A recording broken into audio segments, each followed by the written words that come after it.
The fact that he's a highlight film, but there is not one. Jordan looking for room and hits the jumper. The basket. He has that pull-up shot.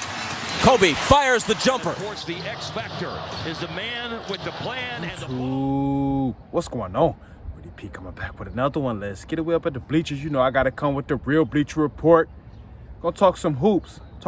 And we have playoff basketball going on. You know, the Eastern Conference Finals and the Western Conference Finals. Dallas up 2-0.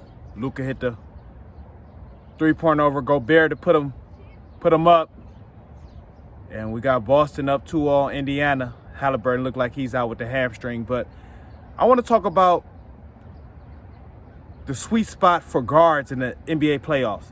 And nobody talks about this, but when you look at any guard, or I'll stretch it and say small forwards, but they have to be on the move when I'm talking about this. When you look at any guard that's successful in the playoffs and make a deep run or win a championship, the money shot in the playoffs is the mid-range jump shot. And not just the playoffs, that's the money shot in basketball, period. There's no defense for the mid-range jump shot on the move.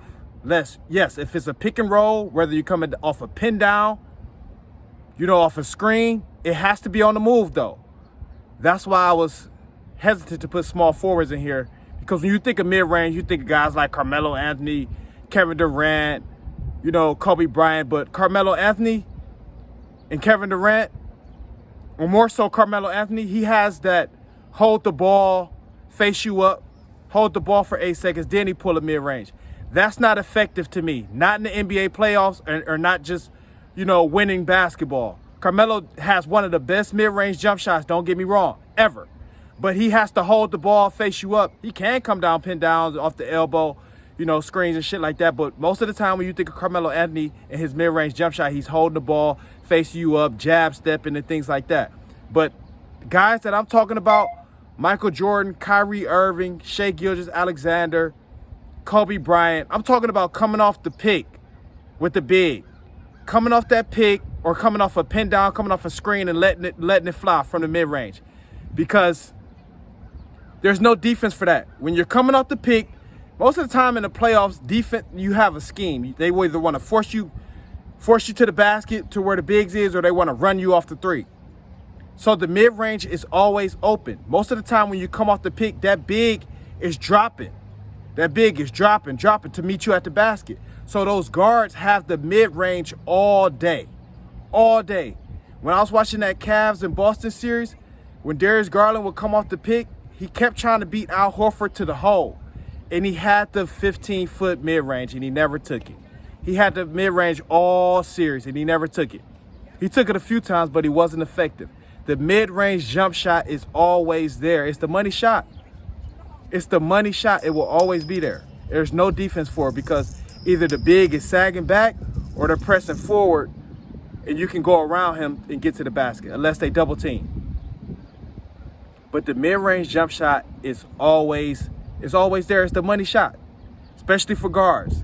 I use guards because typically guards will be on the move, with pick and roll, coming off screens, coming off pin downs, things like that. It's the money shot. Jordan mastered it. Kobe Bryant mastered it. Kyrie Irving mastered it. Shai Gilgeous-Alexander, he'll be successful down the line because he's mastered that mid-range jump shot. That's why his regular season carried over into the playoffs, because he played the same way. His game didn't change. That mid-range jump shot is the money shot in the playoffs. It is. It's the shot that's always going to be there. If you've mastered that, you'll always have it. You'll always have that open shot. The mid-range jump shot is the key to everything. It'll start opening up the defense where they have to press up, or you can get to the basket. But LeBron James couldn't win his first championship until he started to hit the mid-range jump shot. Greg Popovich, they give him space. You got to hit the mid-range jump shot. Kawhi Leonard, 2020, he killed them from the mid-range with Toronto.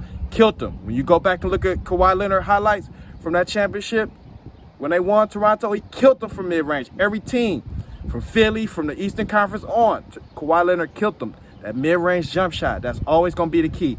And the mid-range jump shot on the move, not holding the ball facing you up for 10 seconds like Carmelo Anthony does. He's great at the mid-range, but that's not effective because the defense have time to sit, watch you slide over, get ready for help side.